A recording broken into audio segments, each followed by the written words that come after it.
Well, hello, Wally Olson. How are you this morning? Welcome to Ranching Reboot. I am very good. Anytime I get to talk to you, sir, I am it doesn't get much better than that. So, well, that's a good compliment first thing in the morning, Uncle Wally. While we're here, I bet there's probably quite a few people that don't really know the story of Wally Olson. So before we get into some stuff, and we got a lot of great stuff to cover, maybe some market stuff and talking about how to start ranching and how to support a ranch with cash flow these days. So why don't you tell us a little bit about the legend of Wally Olson? the legend of Wally Olson starts out. I was born into ranching. I don't think that I can think of I've ever had a job out of ranching and stuff. And long story short, I grew up on a mixed farm and ranch, and we were too diversified. I mean, we had sheep, cattle, and hogs, and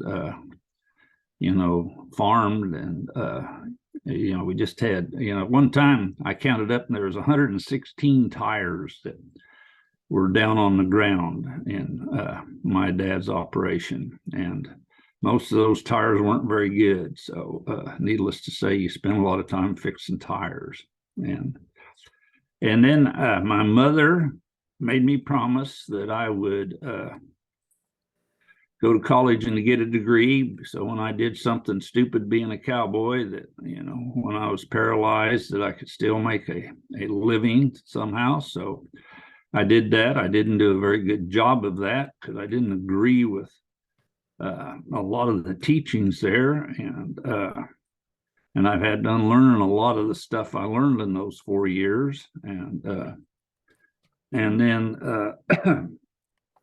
my wife needed to train at in Wichita, so I went to El Dorado, and I worked for El Dorado Livestock Auction for a while, and Paul Seeley, and I learned, oh man, what a mentor he was to me and things I learned. And then I went to work for the Myers Ranch, but then we had an opportunity to buy a place back home. We were going to come home and just ranch the rest of our lives away. And but that was in 76, and everything went really good till about 1980. And since this operation was completely leveraged, when interest rates went from 4, 5, and 6% to 8, 10, 15, 20, just kind of like an auction. And this is the home place, and where was that? No, this was at Oldsburg, Kansas, and I bought a place there and stuff. And so needless to say, when it went that high, we turned into custom hay balers, and I'd rather roll in cow manure than get a drop of hydraulic fluid on me. So let's just say that I wasn't a very happy custom hay baler. Matter of fact, I was happier when the machinery was broke down so I could just stop and fix it, because when it was running, I was worried about when it was going to break down.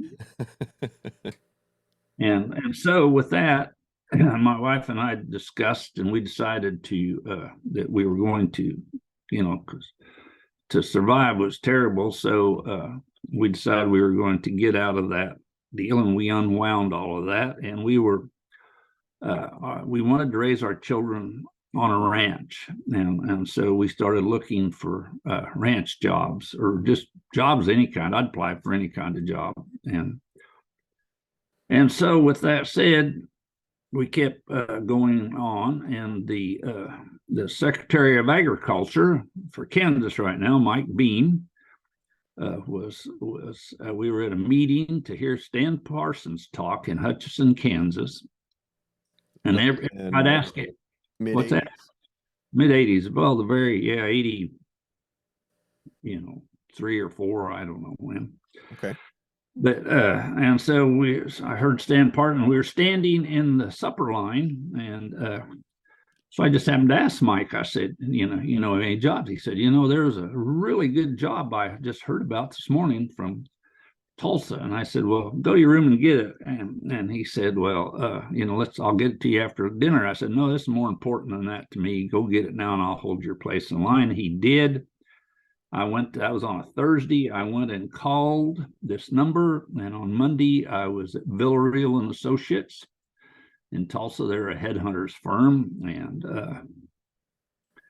And for an interview. And the next Monday, I was back and interviewed with the Flint companies who owned the ranch, the Kelly Ranch, where I eventually went to work for. And on the next Monday, my wife and I were down to accept the job. So that is how I got to the Kelly Ranch. And it was owned by the Flint family, and I still maintain that being the manager of the Kelly Ranch was the best manager's job in ranching you could have, because the Flint family were a very kind family and they were all business, and it was just a fun deal, And where is the Kelly Ranch? It's at Bonita, Oklahoma. I like to tell people it's in the outskirts, the suburbs of Bowling Springs, Oklahoma, but very few people except the natives understand that. But that's kind of like saying that I live in the greater Sun City metro area. I understand, but I know what you're talking about. Well, you've been here. I've been there, yeah. So, no, that's it. And may I tell a story on if you're going to go, since we're talking about starting ranching and starting everything. Go ahead, sir. Open mic. When I was growing up, I had a gentleman that I worked for by the name of Orville Burgess Sr., and he ranched and stuff. He helped start the Quarter Horse Association and stuff. And I need to go back because I've been thinking about things I say Mr. Burgess told me, and I can't quite justify the dates. So these are musings of Orville Burgess, or parables of Orville Burgess. I'm not going to say they're absolutely true stories because I can't prove they're true. But the one thing he told me is, he said, now you go down there and look into that job, and it's a well-managed ranch. He said, you want to just get the hell away from it, because he said you'll always be compared to the old manager, and the family just going to be tough. He said, what you want to do is go find the most screwed up ranch you can find where there's nothing you can do wrong, and that's where you want to go to work. And so I went down there and I was interviewing with Mr. Flint, and finally we were getting down through the end of the interview, and after listening to what was going on, I said, I'm going to tell you a story. Mr. Burgess told me, and I told him about I would do anything in the world to get this job, because I said, this is one of the most screwed up ranches I ever was, seen. And he looked at me, and I thought, well, that's the last I'm going to talk to them. And he looked at me and said, that's exactly why you're here and stuff.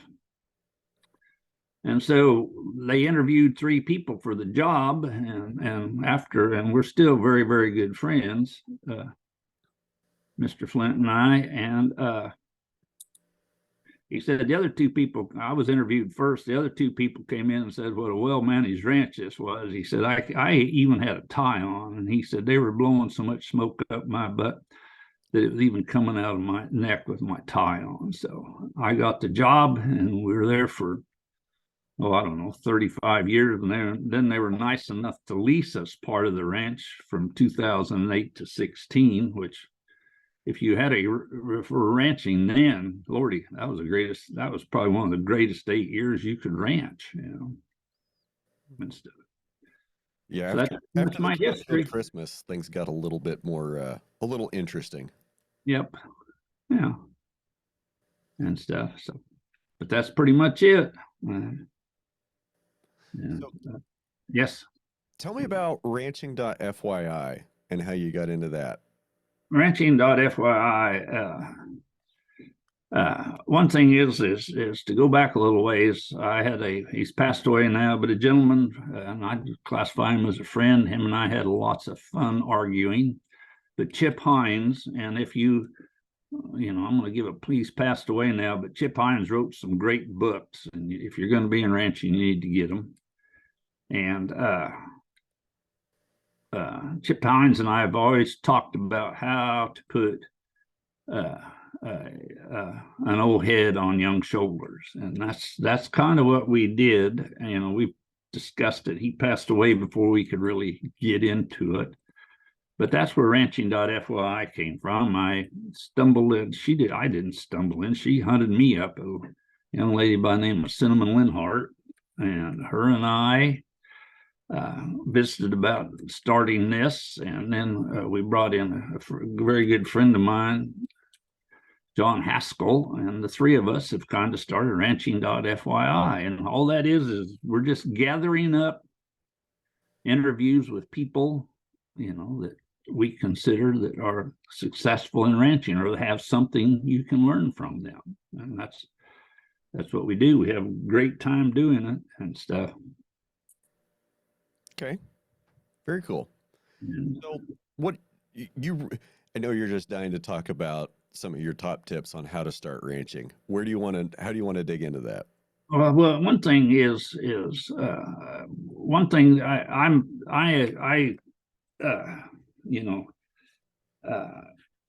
believe that there's no out of the box thinkers. Not a bunch of garbage, because you're being in boxes, that's your paradigms, or and a paradigm is just your operational beliefs, what you believe is true.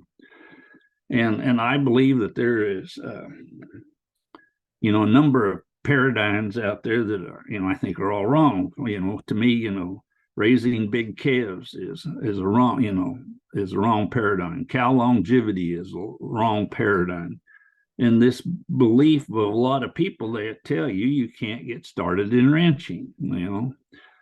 I want to change that paradigm. I believe you can. And I look back over my life at a lot of things that I had the paradigm. One is after getting beat up there in owning land. I was very negative on owning land. There's no way you could own land, on and on. And then all of a sudden, a good friend of mine that's accountant, Walter Lynn, and I, we were driving down to visit Walt Davis one day, and all the way down there, we discussed ways that you could, buy land, and you can do that, but you got to understand there's a sequence. If you've got a lot of disposable income that you paid your tax on, land is a great investment. If you're starting out ranching, it's the worst thing in the world you could do, because there's just no cash flow there, Okay.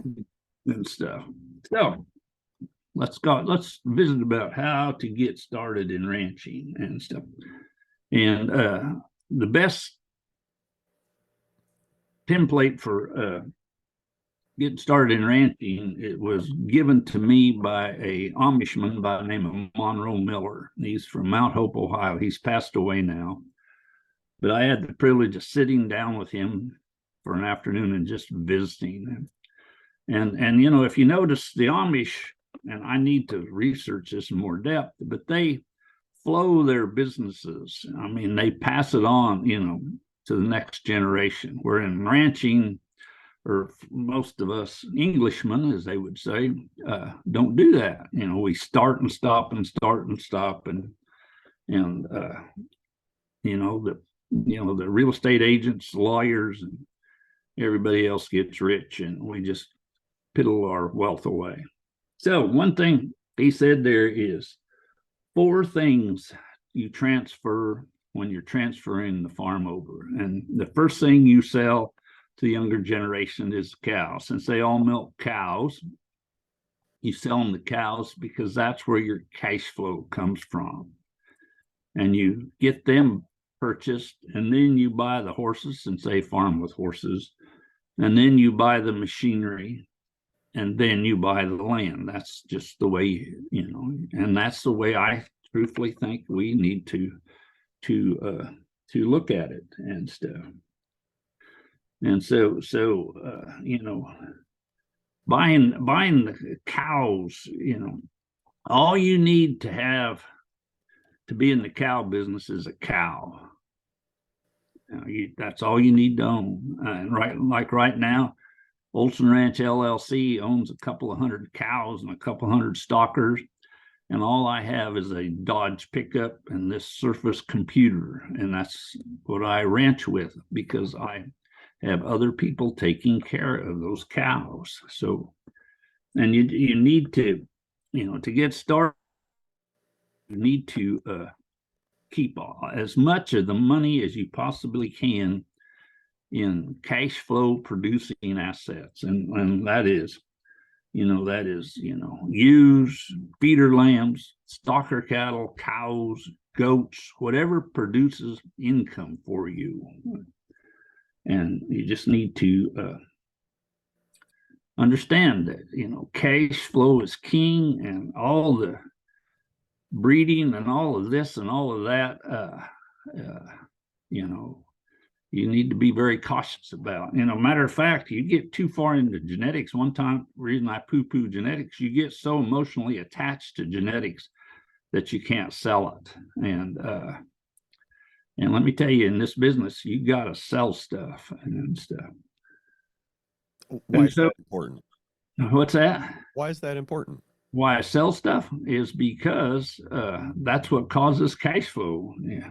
If you collect up everything, and also there is and when you start, you need to enter with low capital deployed. And what I'm talking about there is, just like right now, depending on, you can go buy $2,500 cows, and you can go buy $900 bred cows. The 2,500 is going to be an 1,100-pound black bred heifer. You understand what I'm trying to say? Yep. The 900-pound cow will probably be a red baldy, or she could even be a black cow if you're really hung up on black. But she's probably down to only having a few years left in her. But you can get started, and with the present market, she is going to kick you out a $1,000 or $1,100 calf, which is pretty good return on your investment and stuff. So, you need to be very aware of that however you enter, you need to lower your capital. If you're going to get started in the stocker business, if you can handle them, you buy the littlest calf you can, just to keep your capital down and stuff. And then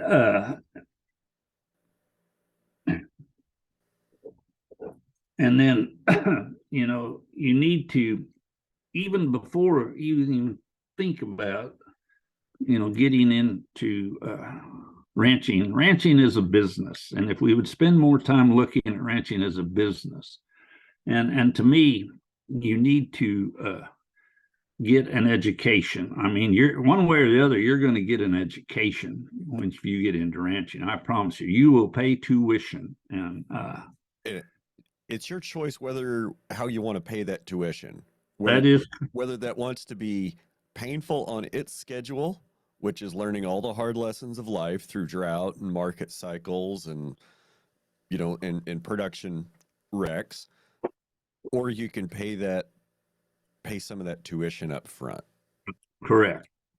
And to me, one of the best places you can go is to take a ranching for profit school. I mean, they organize the business in a way that you can know how to track your business and know where you're making money and where you're not and stuff. So how many times have you been? How many times? I've been to probably 4 or 5. I don't know. I've been to, it's got to be more than that. It was 6 like 4 years ago. Well, 6. Okay, 6. You got to realize I'm getting elderly and stuff. And the reason I go is because it's an evolving business. Also, you meet wonderful people there. I have got people that I do business with that I met in 1988 at my first Ranching for Profit school. And, we didn't reconnect for 20 years, but, by knowing them, you can call them up and, do things. I've got a network that, goes from South Africa, Australia, Canada, and all through the United States, when I want to do business with somebody. There's very few people that I meet that do not know who Wally Olson is or have never heard your name. Yeah. Well, that's, I don't know for sure how to take that, but, here we go. But most people, it's good things. It's yeah. good things. Yeah. Everybody loves Uncle Wally. Yeah, like I said, I've been blessed with some, tremendous mentors in my life. My dad and Orville Burtis, and then I knew Walt Davis, and I spent lots of time with Bud Williams. I mean, so one thing now, I'm 71 years old, and I'm, I'm willing to help people out, and stuff. So.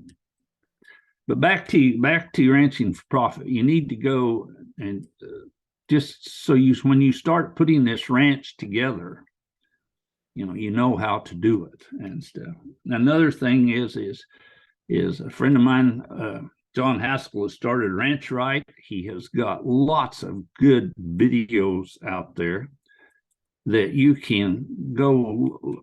Him and Walter Lynn, who's a very dear friend of mine, have done some stuff on how to use, borrowed money or leverage, when to use it. It's just a tool, but we use it terrible, and stuff. You need to understand, how to use leverage. I mean, you're probably going to have to use leverage.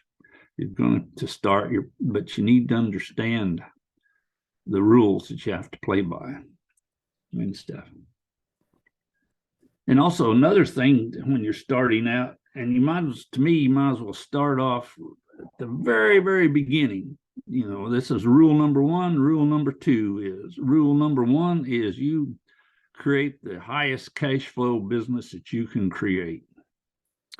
Rule number two is you figure out how to get as much margin in your business as you can. And the way you get lots of margin in your business is you start out seeking things that will create large amounts of margin. In Ranching for Profit, they use 10% opportunity costs and on your investment. And what I look at is I try to start out using 25%.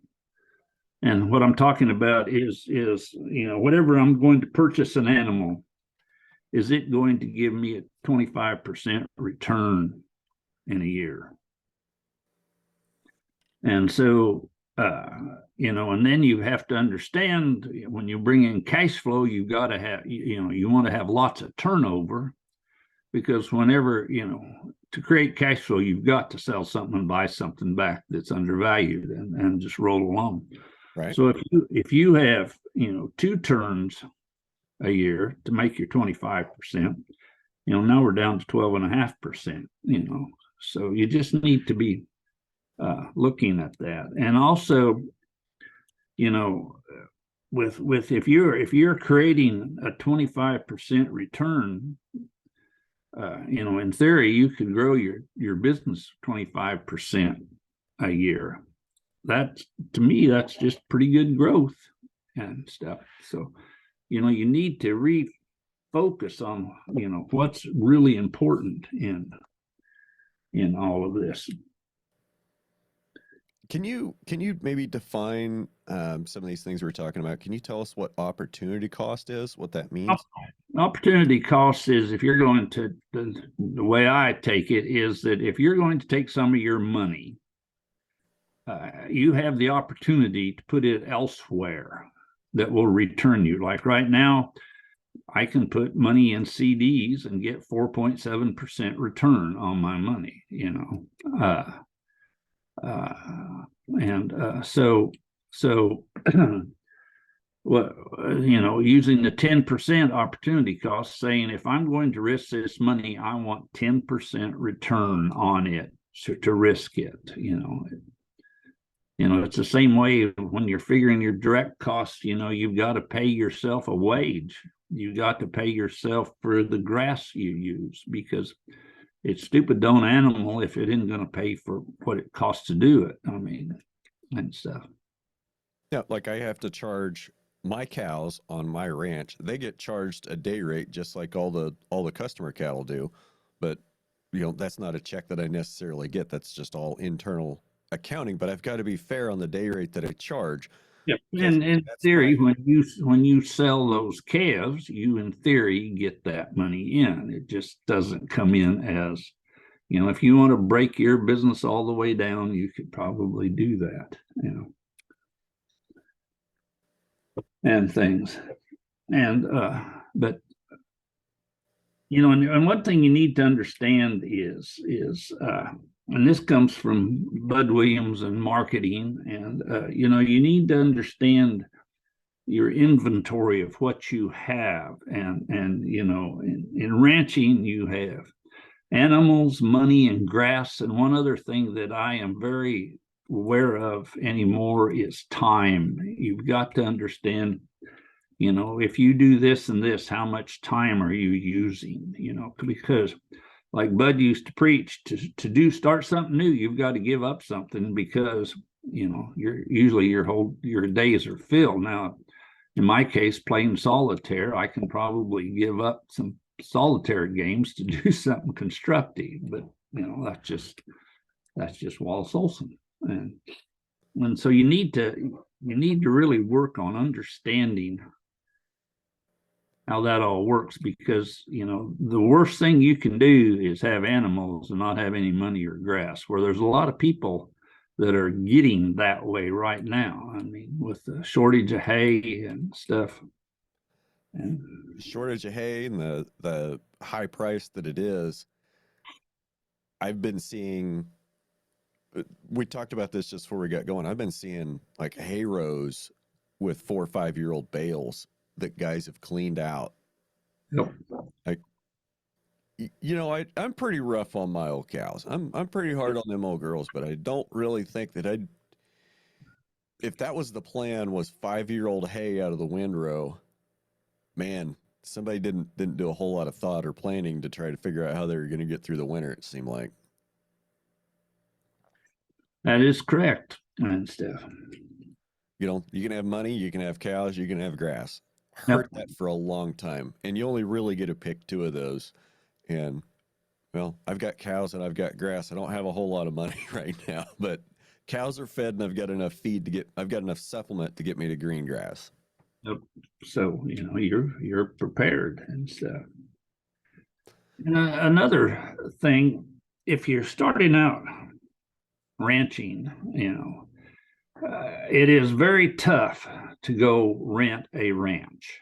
And, I mean, there's some old farts like me, I truthfully think need to start, giving up the power. We're the ones that can get all the leases and stuff. It's kind of like the same in politics. We need to, I hate to tell us old guys, we just need to, move on and do something else. And so, we need to start, and that's, that's one thing I'm doing. I will, put cattle out with people and help them out, but then I leave, when they get healed up or whatever it takes them, I will leave and go find somewhere else to put them out, or just have my money and stuff. So you need to understand that, you need to either develop the skills to put cattle out with people, which is a set of skills that, you have to learn. And you will, like I said, everything you learn, there is tuition, and that is all there is to it. And so go cautiously. I mean, you don't probably put 200 cows out with somebody, or whatever, in one big fail swoop. You do a lot of little things. Like I tell people, if you're going to get in the stocker business, You take the amount of money that you want to spend, and then you divide it by 10, and you go to the sale and buy that 10%. And the next week you go buy another 10%. And you just keep doing that. And about week 5 or 6, you need to check what you bought and see if there's something that's overvalued that you could sell back. And now you've got cash flow and you're off and going. And you will not get into a healthcare wreck, or you learn how to do the business. Whereas if you would take all your money and go buy, one load of cattle, and if you happen to get the load of cattle from hell, you'd be done. So you need to just ease into it and look at all of this as an education and not as a profit center. And we're back to that paying for your education. Schools like Ranching for Profit, Holistic Management, coming down to your livestock marketing school, it's all fantastic. And getting those kinds of an education, somebody had to spend all the money the hard way to learn all the lessons that made it into Ranching for Profit. Somebody had to learn all the lessons the hard way to figure out, to get where you are with livestock marketing and understand what you do about undervalued and overvalued animals and teach the things you do at your livestock marketing course. Like, you didn't just come up with that. that cost, there's, it's the tuition, it's the knowledge thing. You pay for all the knowledge that's in your head, whether you pay for it at the School of Hard Knocks or you go sit down and learn from somebody that was already there. And then the one thing about the School of Hard Knocks, which I've had, plenty of those, Walter Lynn on my, I'm exaggerating here, but on my balance sheet, we got, a line item called tuition.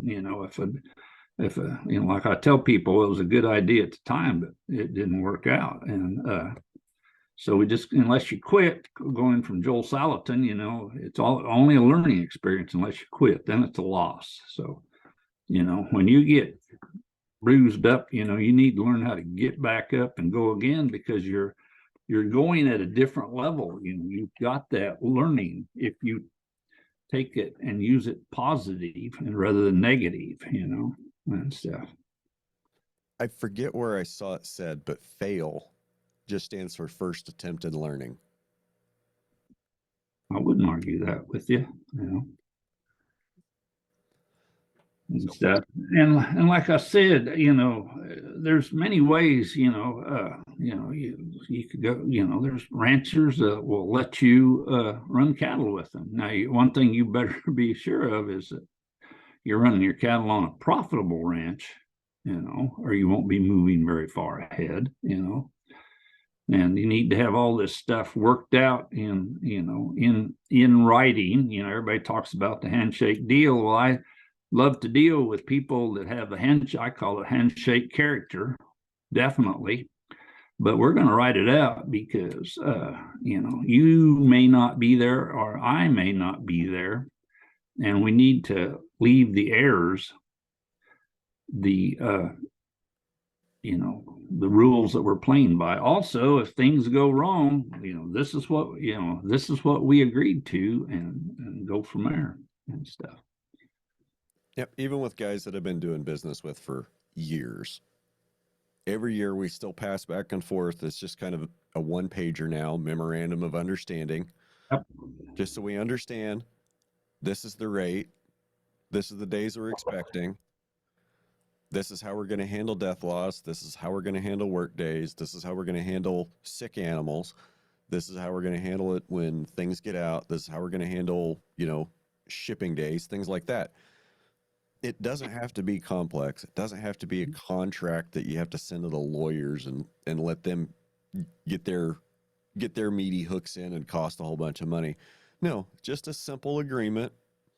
Whatever you talk about over the hood of the pickup and shake hands on, should at least be taking notes and writing it down and having it on paper. Because I don't know how much longer I'm going to be here. I mean, I hope I've got several more decades. I hope you've got a few more years. But we've got to leave that paper trail, because imagine how bad it would be if something happened to me and the cows are today, and the cows are supposed to go home tomorrow, and it takes a month for anybody to figure it out because nobody wrote anything down. Cows are standing around hungry, losing condition, losing money for my heirs, whoever they may be. Not a great situation. That is correct and stuff. So, that is, like I said, you just, trust but verify and things. So one of the things you have written down on the sheet that you sent over for points to discuss is appreciation versus depreciation. And I think that there's a lot of folks that are kind of confused on depreciation, like they're kind of maybe confused on opportunity cost. Can you explain cow depreciation to somebody that's not a math guy? well, first thing you need to do is understand that, then I cannot get through to very many people, is that you have to have something that appreciates before it can depreciate. Okay. You need to understand that, and everybody talks about cow depreciation and stuff, and that is, that, and I'll give you an example that, if you have if a 5-year-old cow is selling for $2,000 and you keep her for 5 more years and you sell her for $800, you have $1,200 of depreciation. You have lost that much inventory value. Now, one thing why people don't get excited about this is nobody writes a check for it. And I do not know of anybody that tracks it. I mean, we talk about it, but we don't track our changing in our herd inventory. And that is one reason why the cow-calf business is break even, is we start out with a weaned heifer calf at $800 to $1,000, and you run her up to $2,000 or whatever they are going to go up to. And then you turn around and you sell her for $800 or $1,000. And in other words, you have had $1,200 of opportunity be produced in your herd just in the changing inventory value, but you let it get away, and poof, it's gone. And one thing people don't realize is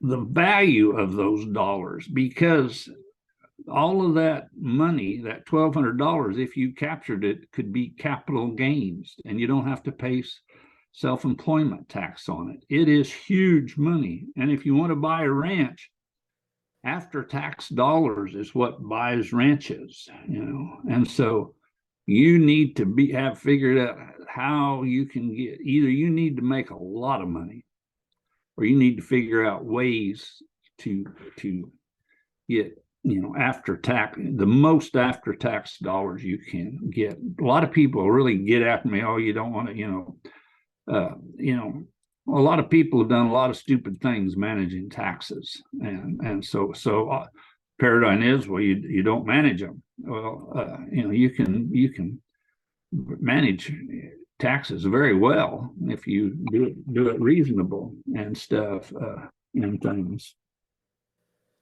And there's a great quote that I've heard from Dave Pratt from that Ranching for Profit school that we mention all the time.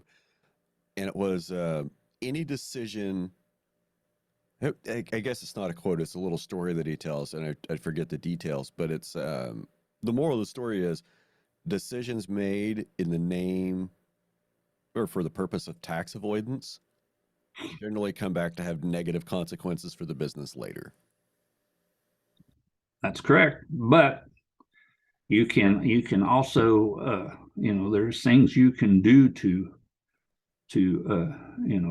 avoid or manage. I don't want to say avoid. I'm not avoiding any taxes. I'm just changing the structure of my business so I do not have to pay as many taxes. And that's, like I said, one thing I learned from Bud Williams, he gave me a book, The Art of Contrary Thinking, and on every deal, there's two sides, and there's, you need to be on the other side of every, deal, just like, cows are going to get really high. Well, people are going to lock up and not not sell them. Whereas I understand the relationships of the market, and I can sell that overpriced cow, keep a heifer, make her into a bred cow. I'm picking up time in younger cows, and I'm picking up a lot of cash that I can take out and not have as much tax problem. If you just if you're profitable and you're in a 30% tax bracket, I don't know this for sure where we're at, but one thing is that in that 30% tax bracket, if you are really there, and if you're selling everything as ordinary income, you have another 15% added on for self-employment tax. So if you can reduce that tax down to 15% on capital gains and get rid of the self-employment tax, you have a lot more money to do something with and things. Now, one thing you've got to decide is if you start skipping out on your self-employment tax, you have to take care of your retirement, And since I worked for the Kelly Ranch for 25 years and I paid into Social Security and now I'm drawing Social Security, it's not a bad little check to be getting. You need to understand, and stuff. It's never too early to start squirreling away for retirement. That is correct and stuff. So, because the acorns you plant for retirement today will be mighty oaks by the time you get there. Yep, that is right and stuff. But that's there's so much you can do with marketing. Matter of fact, I've got some real life examples of how you can go through a down cattle market, like when the market started going down in 2014. What I did from 2014 to 2016, I came out of it very well. But if you had bought a $3,500 black 4-year-old pair in 2014 and 2018, she wasn't worth much, and one reason, we were talking about why this drought and more people haven't went out, and same thing in the break in the cattle market, and land depreciation has been covering up all these ills, in my humble opinion. I can agree with that. I also think so. We're talking about the drought. We're talking about marketing and turnover and cow life, and everybody's got their own unique situation and setup. And going into there around late summer, I put out some social media content about hey, if you're already feeding hay, it's a long ways to green grass. This is what this is your daily breakdown of carry cost for protein cubes and for hay, for just someone staying in the simplest dry lot that I could think of. And I got a lot of backlash, and that's fair. And the thinking was from some of the feedback I was getting is, well, yeah, they might not be worth anything now, and hay's really high, but if I can just hold on, the market's going to get really good. The market's going to get really good. I mean, and all the signals were there, and I think we're starting to kind of see the cattle market kind of make some moves toward the upper end. We talked about what steer heifer price and cow price was, and we think back to the 2013 2014 era, which has a very similar setup. Lots and lots of drought, and then things started to get good. Things started to rain. We're low. The cattle inventory was low, or cow inventory was low, and as soon as things started to rain, that drove prices up.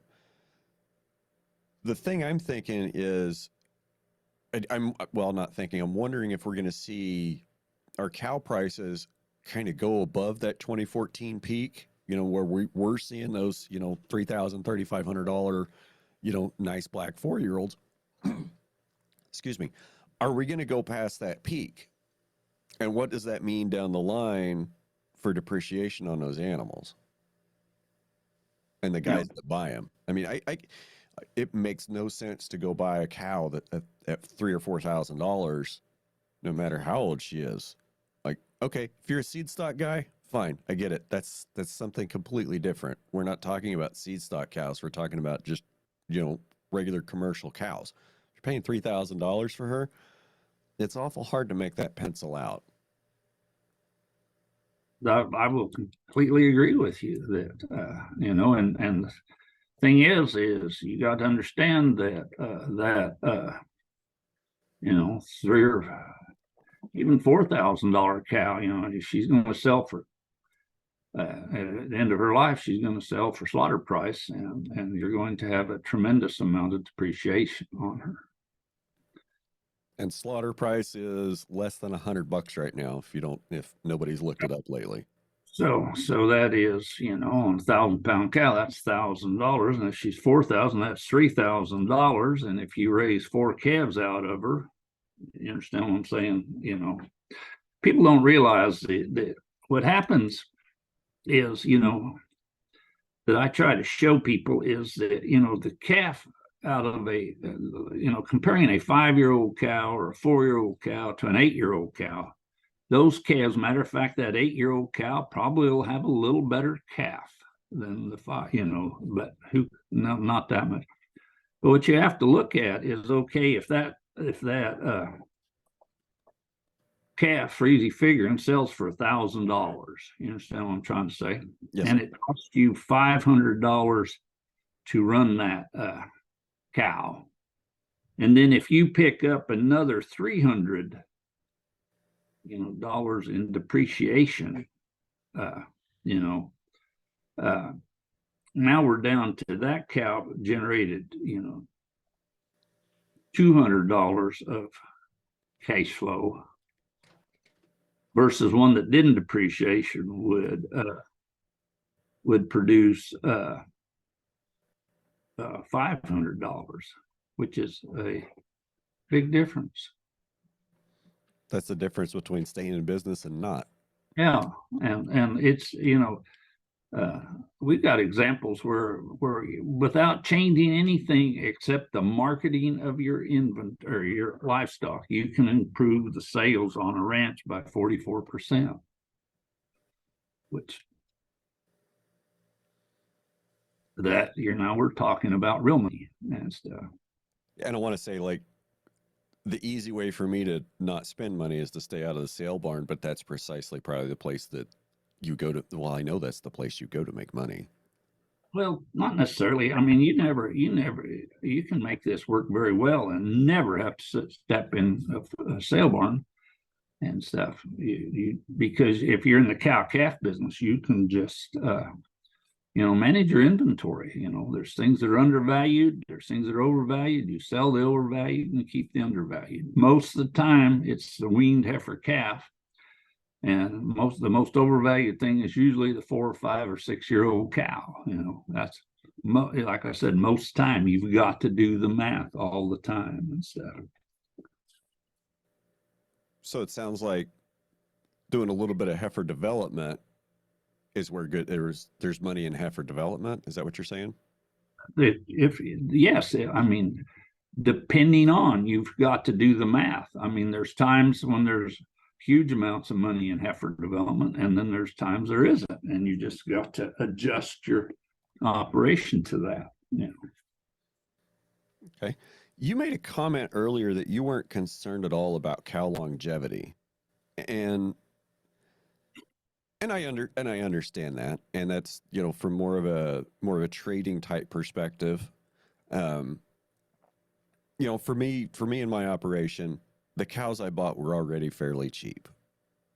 A $400, $500, $600 cow doesn't owe me a whole lot in depreciation over the course of her life, especially if her horns are still worth $200 or $300 after they're cleaned up and I pick them up out of the pasture.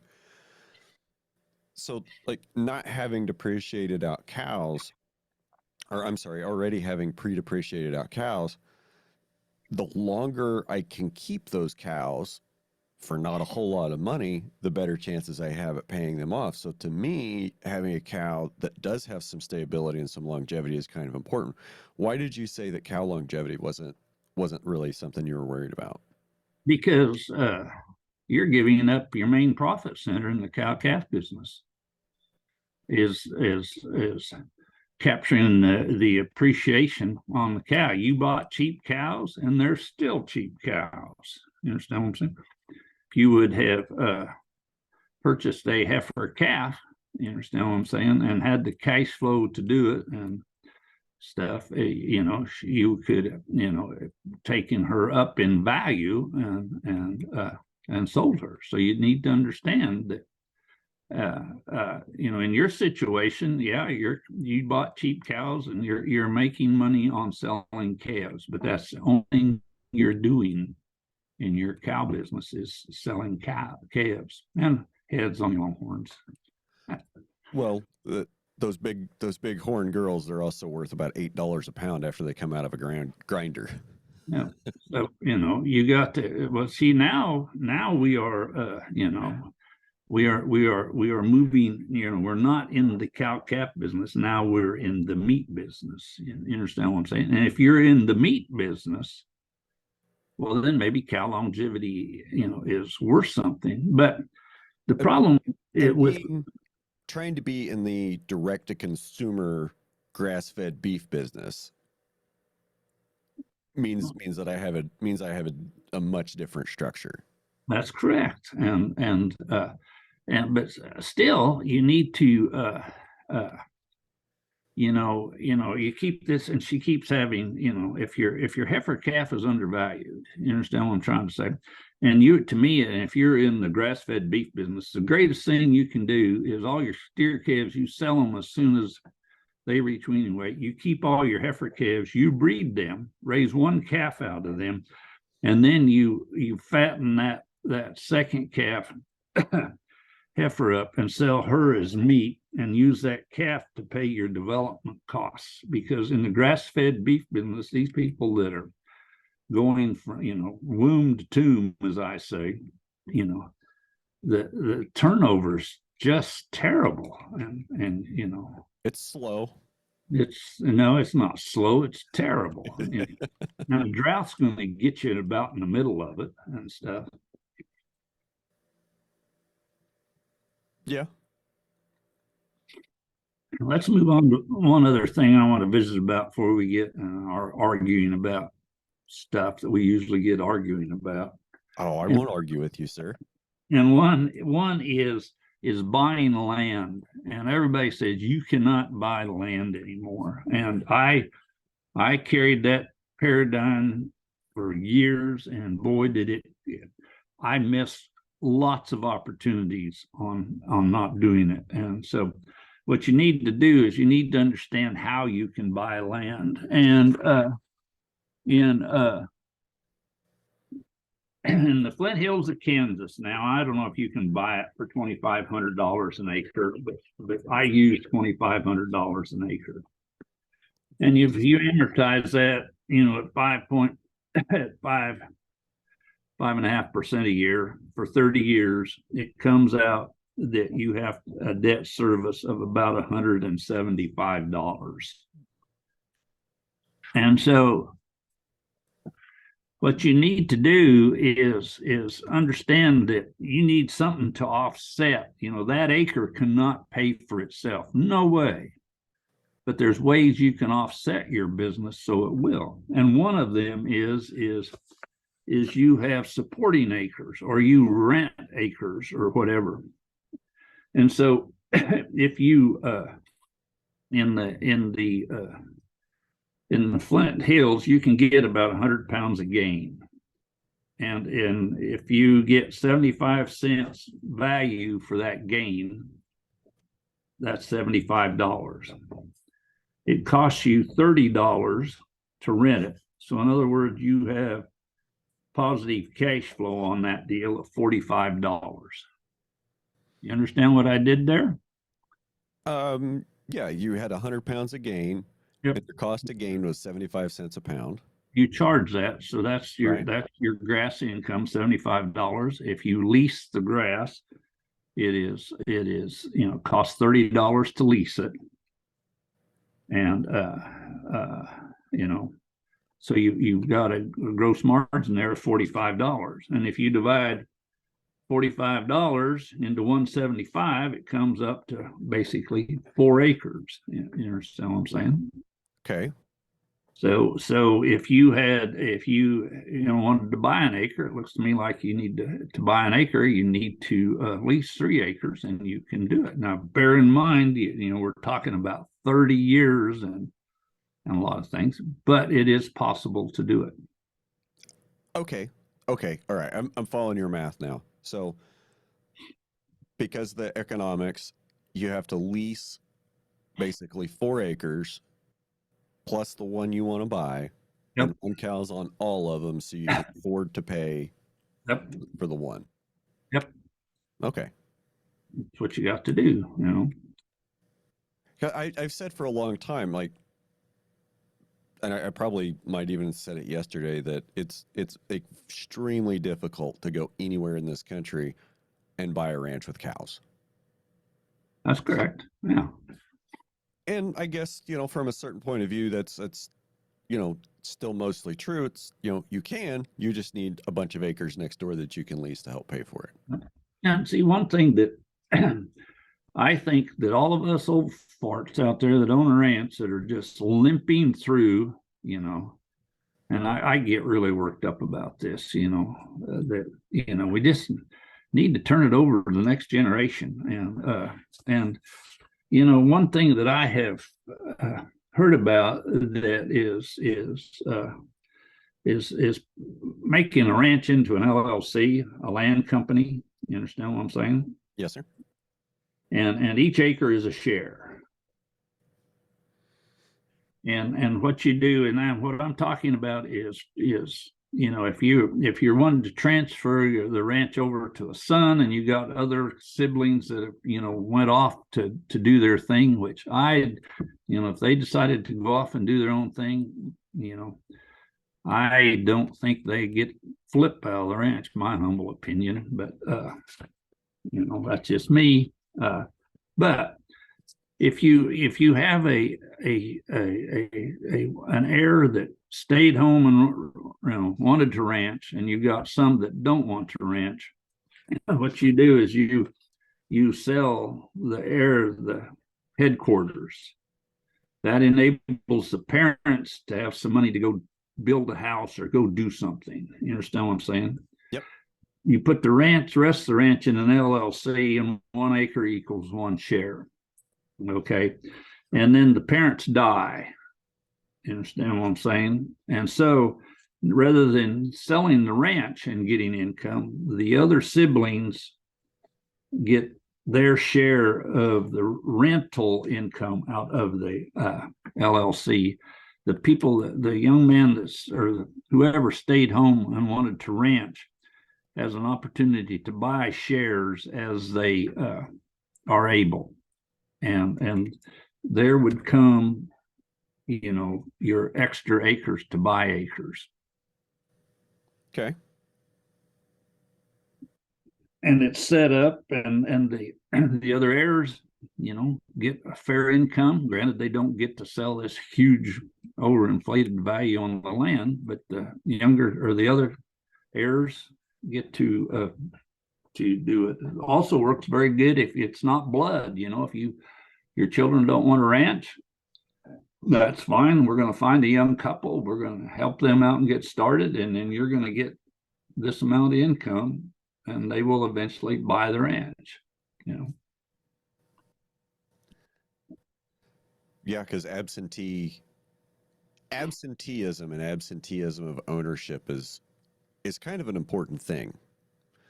I've talked about it a lot on the podcast about taking care of the land and the ecology, and not just trying to make as much profit off the land as possible, or get the highest yield or the biggest calf or whatever, but maybe more looking at the whole cycle. What ecosystem goods and services, what benefits are we providing? Mm-hmm. And as the next generation comes in and takes up the mantle of land management and raising livestock, it's important that we do give them some of those chances. And I forgot where I was going with that, Wally. That'll happen. Well, here we go. So, but one thing is the thing I like about this system is you can transfer the ranch over. The heirs get their fair share, in my humble opinion. Everybody gets treated fairly in this deal, and you can transfer it to blood or non-blood. I mean, it just strikes me as a good way to do it. Oh, I guess where I was going was like just kind of thinking about the comments for succession. Anybody can do whatever they want to do with their land, and you and I can both agree that if there's family members or if you've got siblings or children that have not been interested in the ranch other than to come back maybe for a vacation a couple times a year for the last 20 years, why would you give them a half undivided interest and give the other half to the person that's been there for the last 20 years trying to make it work and trying to and running a business?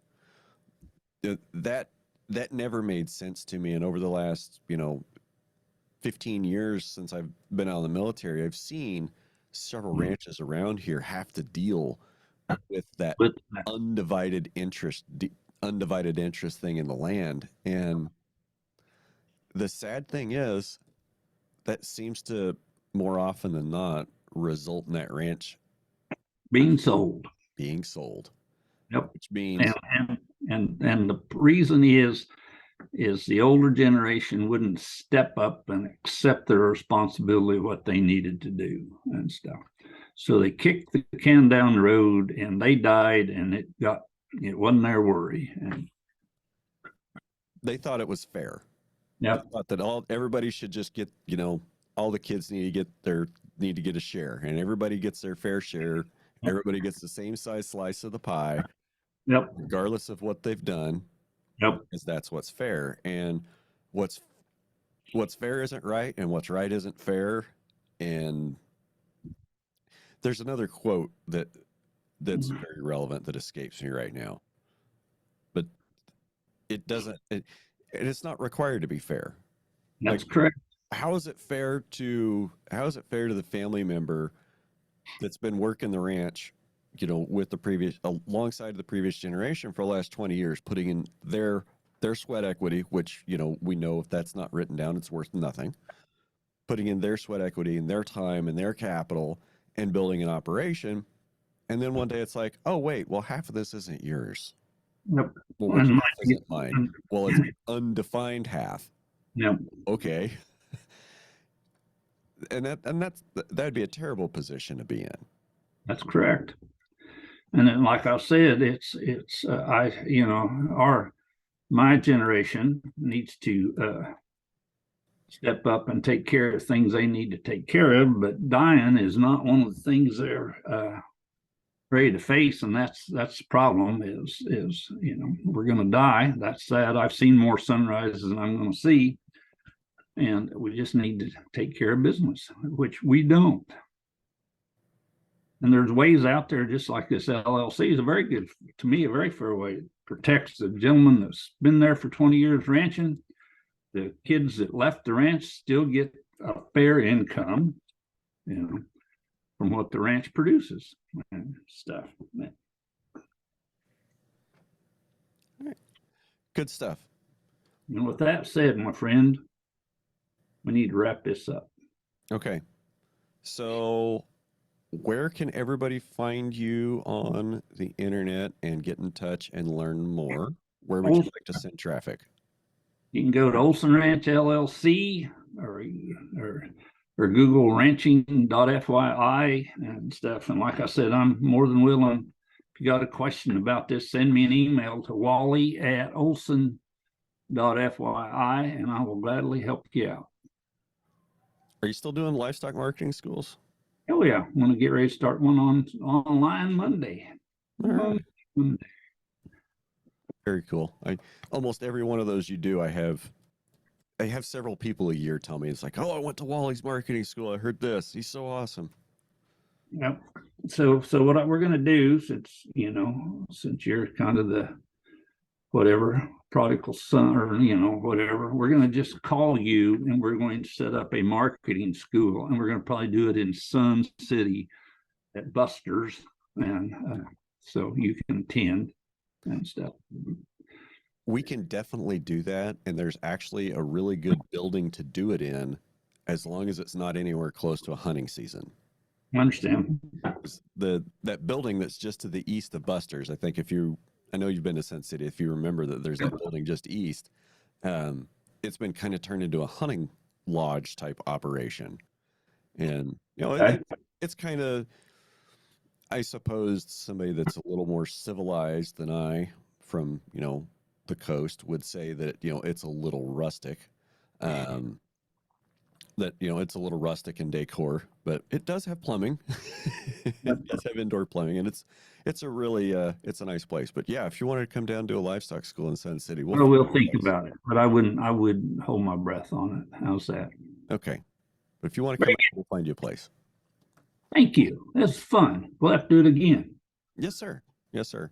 And stuff. So, well, I need to head out since it's 9:09 and do some stuff. So I probably better get to work and look at my cows too, sir. Very good. Let me know when this is going to be out.